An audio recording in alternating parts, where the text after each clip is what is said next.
समुद्र के नीचे क्या है। दोस्तों, आपके सामने दो पिक्चर हैं, जहां एक तरफ हमने अंतरिक्ष की गहराई में 93 अरब प्रकाश वर्ष तक गोता लगा लिया है, लेकिन वहीं पृथ्वी पर मौजूद समंदर की गहराई में हम आज भी नहीं जा पाए हैं। आखिर क्या है समुद्र की मिस्ट्री? ऐसा क्यों है कि हम मंगल की जमीन के बारे में ज्यादा जानते हैं और समुद्र को सिर्फ 5% ही जान पाए हैं? हम आज सूरज को छू पा रहे हैं, लेकिन समंदर के अंदर नहीं जा पा रहे। ये सवाल समुद्र को काफी रहस्यमयी बनाते हैं। समंदर की दुनिया में कौन से राज दफन हैं, जिन तक हम नहीं पहुंच पाए हैं?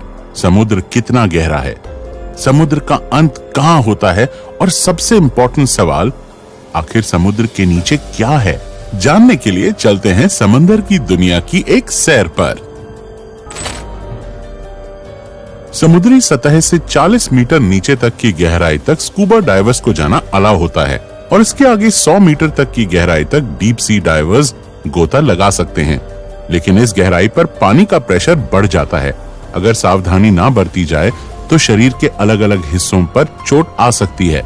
लेकिन इसके बाद भी हर्बर्ट निच ने 214 मीटर की गहराई तक डाइव करके वर्ल्ड रिकॉर्ड कायम किया था और हर्बर्ट ने ये रिकॉर्ड सिर्फ एक सांस में कायम किया। समुद्र में और नीचे जाने पर 332 मीटर की गहराई तक स्कूबा डाइविंग का वर्ल्ड रिकॉर्ड मौजूद है, जो इजिप्ट से ताल्लुक रखने वाले अहमद गबर ने बनाया था। यहाँ से 443 मीटर की गहराई समुद्र सतह से इतनी नीचे है कि यहाँ तक न्यूयॉर्क की एम्पायर स्टेट बिल्डिंग भी डूब जाएगी। इससे नीचे 500 मीटर गहराई में हमें ब्लू व्हेल देखने को मिलती है। इसका वजन 150,000 किलोग्राम होता है। समंदर में हम जैसे जैसे नीचे चलते जाते हैं, हमारे ऊपर पानी का वेट वैसे वैसे बढ़ता जाता है। इस वजह से समुद्र में आगे बढ़ना मुश्किल होता है। आगे चलते चलते समुद्र के पानी का प्रेशर इतना बढ़ जाता है कि ब्लू व्हेल भी इस गहराई से नीचे नहीं जाती। वहीं समुद्र में अमेरिकन सी वुल्फ सबमरीन भी 500 मीटर के नीचे नहीं जा सकती।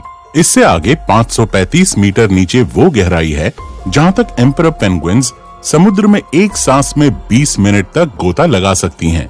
पेंगुइन्स की हड्डियां समुद्र के इस प्रेशर को झेल सकती हैं। समुद्र के नीचे इससे और आगे 830 मीटर नीचे इस गहराई तक बुर्ज खलीफा भी डूब जाएगी। इससे नीचे 1000 मीटर नीचे जाने पर स्कैरी जोन की शुरुआत होती है। यहाँ तक लाइट भी नहीं पहुँच पाती। इस स्कैरी जोन में जायंट स्क्विड भी पाए जाते हैं। इससे नीचे 1280 मीटर की गहराई पर लेदरबैक टर्टल्स पाए जाते हैं। ये काफी बड़े टर्टल्स होते हैं। इनका वजन 700 किलोग्राम होता है। समुद्र में और नीचे 2000 मीटर की गहराई पर एक रियल लाइफ एलियन पाया जाता है।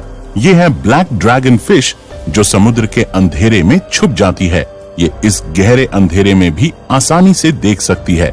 इससे नीचे 2250 मीटर की गहराई पर स्पर्म व्हेल पाई जाती है और यहीं पर कोलोसल स्क्विड्स भी पाए जाते हैं। ये कोलोसल स्क्विड 14 मीटर लंबे होते हैं और इनका वजन 750 किलोग्राम होता है। इनकी एक आंख खाने की प्लेट जितनी बड़ी होती है। इनके जाल में तेज धार दांत लगे होते हैं, जिससे ये अपने शिकार को जकड़कर मार सकते हैं।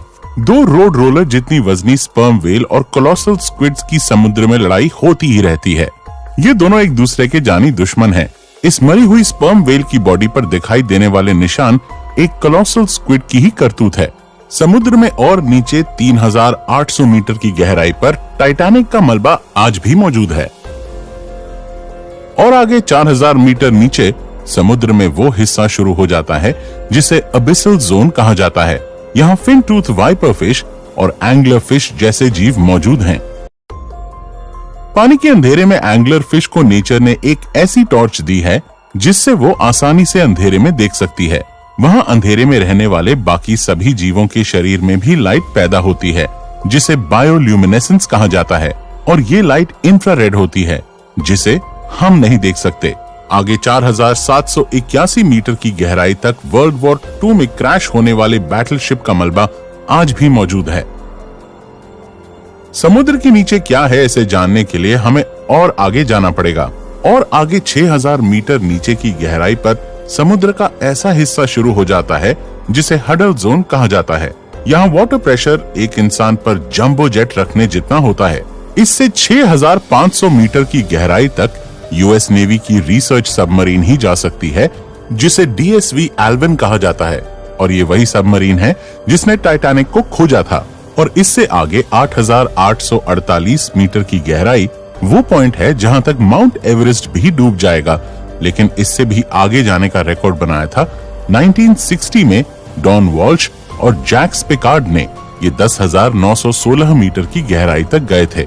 इस गहराई पर सिर्फ इनकी सबमरीन की रोशनी थी, और इस रोशनी में इन्होंने एक अजीब घटना देखी, जहां कोई बहुत बड़ा जीव इनका पीछा कर रहा था। लेकिन यहाँ पानी का प्रेशर इतना ज्यादा था कि इस सबमरीन के एक हिस्से में क्रैक पड़ गया और उन्हें तुरंत ऊपर जाना पड़ा। समुद्र में और नीचे 10,972 मीटर की गहराई उतनी ही होती है जितना एक कमर्शियल प्लेन ऊपर उड़ान भरता है। समुद्र में और आगे 11,000 मीटर की गहराई पर मैरियाना ट्रेंच मौजूद है। ये समुद्र का सबसे डीपेस्ट पॉइंट है। इसे चैलेंजर डीप भी कहा जाता है। ये समुद्र में जानी गई अब तक की सबसे गहरी खाई है, और इससे आगे आज तक कोई नहीं गया। समुद्र की इस गहराई में कई भयानक राज दफन हैं। जब एक बार एक अंडर वाटर टेस्ट व्हीकल को यहाँ पर 11 किलोमीटर नीचे भेजा गया, तो उस व्हीकल को किसी पावरफुल जीव ने काफी मजबूती से पकड़ लिया था, और काफी जोर लगाने पर भी इसे लोग नहीं छुड़ा पाए। पर कुछ देर बाद उस भयानक जीव ने इसे छोड़ दिया। लेकिन जब इस व्हीकल को ऊपर लाया गया, तो इस पर लगे निशान देखकर रिसर्चर्स के होश उड़ गए, क्योंकि ये निशान किसी और के नहीं बल्कि दुनिया की सबसे बड़ी शार्क मेगालोडन के थे। माना जाता है कि समुद्र की गहराइयों में कुछ भयंकर जीव आज भी मौजूद हैं, जिन्हें हम नहीं खोज पाए हैं। उन्हीं में से एक भयानक जीव मेगालोडन शार्क है, जो लाखों साल पहले लुप्त हो गई थी। हो सकता है कि ये शार्क आज भी यहाँ मौजूद हो। समुद्र के नीचे कई तल क्षेत्रों में अनेक जगह एक्टिव वोल्केनोज भी हैं, जिनसे लावा निकलता रहता है। ऐसे गर्म इलाकों में भी कई बार कुछ शार्क्स को देखा गया है, और ये वैज्ञानिकों के लिए भी एक रहस्य है कि लावा उगलने वाले डीप सी वोल्केनोज के पास कुछ शार्क्स कैसे जिंदा रह सकती हैं। हम समुद्र में नीचे मैरियाना ट्रेंच में पहुंच चुके हैं। ये अब तक एक्सप्लोर किया गया समुद्र का सबसे डीपेस्ट पॉइंट है, जिससे आगे तक कोई नहीं जा पाया है। अभी तक हमने समुद्र के 5% हिस्से को ही जाना है, पर एक सवाल अभी तक बना हुआ है कि आखिर समुद्र के नीचे क्या है। अगर आप सोच रहे हैं कि समंदर के नीचे कोई विलुप्त सभ्यता, विलुप्त शहर या सोने चांदी के सिक्के मिल सकते हैं, तो आप गलत हैं। असल में समुद्र के नीचे क्या है, ये जानने के लिए हमें पृथ्वी की संरचना को समझना होगा। पृथ्वी की संरचना में कई लेयर्स हैं, जिसमें सबसे ऊपर की लेयर को क्रस्ट कहा जाता है, जिसमें हम, आप और सभी जीव जंतु रहते हैं। इस लेयर की मोटाई 5 से 10 किलोमीटर है। इसके बाद मैंटल की लेयर शुरू हो जाती है। क्रस्ट की 1 किलोमीटर की गहराई में नेचुरल ऑयल जैसे संसाधन पाए जाते हैं। पृथ्वी के इतिहास में जब एक बार समुद्री जीव खत्म हो गए थे, तो समुद्र की तल क्षेत्र में उनकी डेड बॉडीज लाखों साल तक डिकम्पोज होकर नेचुरल ऑयल में तब्दील हो गई थीं। लेकिन समंदर के नीचे सिर्फ नेचुरल ऑयल है, ऐसा कहना सही नहीं होगा, क्योंकि समुद्र के नीचे कुछ और भी है। आपको ये सोचकर अजीब लगेगा कि समुद्र के नीचे नदियां कैसे हो सकती हैं।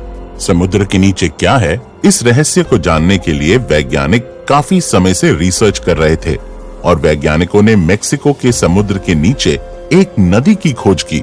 रिसर्चर्स ने इसका नाम सिनोट एंजेलिटा रखा। ये नदी कई जगह समुद्र के नीचे 115 फीट तक भी बहती है, लेकिन इस नदी का पानी पीने लायक नहीं बल्कि खारा है। इसी नदी की तरह ब्लैक सी के नीचे भी दुनिया की 6ठी सबसे बड़ी नदी मिली थी, जो समुद्र में 100 फीट नीचे बहती है। इस नदी की रफ्तार 6 किलोमीटर प्रति घंटा है।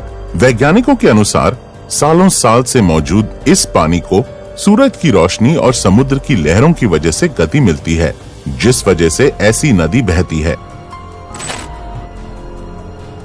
समुद्र के नीचे नदी कैसे बह सकती है, ये जानने के लिए वैज्ञानिक खोज करने लगे, तो पता चला कि समुद्र के नीचे नदी बहने के लिए धरती का घूमना, समुद्र के पानी का घनत्व यानी डेंसिटी और टेम्परेचर जिम्मेदार होता है। समुद्र में सूरज की रोशनी सब जगह अलग अलग टेम्परेचर क्रिएट करती है, और साथ ही पृथ्वी के लगातार रोटेशन की वजह से समुद्री सतह पर छोटी छोटी वाटर करंट्स पैदा होती हैं। जिस वजह से समुद्र के नीचे भी नदी बहने लगती है। समुद्र के नीचे इस तरह पैदा होने वाली सबसे बड़ी नदी को गल्फ स्ट्रीम या गल्फ धारा के नाम से जाना जाता है। ये नदी इतनी बड़ी है कि अगर दुनिया की सभी नदियों का पानी भी मिला दिया जाए तो भी ये इस नदी के पानी से कम होगा। इस धारा में घूमने वाले पानी को अंतरिक्ष में मौजूद सैटेलाइट से भी आसानी से देखा जा सकता है। दोस्तों, समुद्र के नीचे क्या है, इसके कुछ रहस्य समुद्र के बाकी 95% हिस्से में दफन हैं। और हम जानते हैं कि हमने अब तक समुद्र के सिर्फ 5% हिस्से को एक्सप्लोर किया है। ऐसे में समंदर की दुनिया हमारे लिए हमेशा रहस्यमयी ही बनी रहेगी। साइंटिस्ट्स के अनुसार समुद्र के नीचे की दुनिया में कई नए विचित्र जीव प्रजाति भी मौजूद हो सकते हैं, जैसे कि जायंट ट्यूब वर्म्स और वैम्पायर स्क्विड। इसके अलावा समुद्र के नीचे कई नए ऑयल रिसोर्सेज, मिनरल्स वगैरह भी मौजूद हो सकते हैं जो हमें इकोनॉमिकली स्ट्रॉन्ग बना सकते हैं। साथ ही समुद्र की दुनिया में हो सकता है कि कुछ प्राचीन सिविलाइजेशंस के सबूत भी मौजूद हों जो अब तक हमारे नोटिस में ही ना आए हों। ऐसे में आपको क्या लगता है कि समुद्र के नीचे बाकी बचे इस 95% हिस्से में क्या हो सकता है? कमेंट्स में हमें जरूर बताइएगा। मैं मिलता हूं आपसे किसी अगले वीडियो में।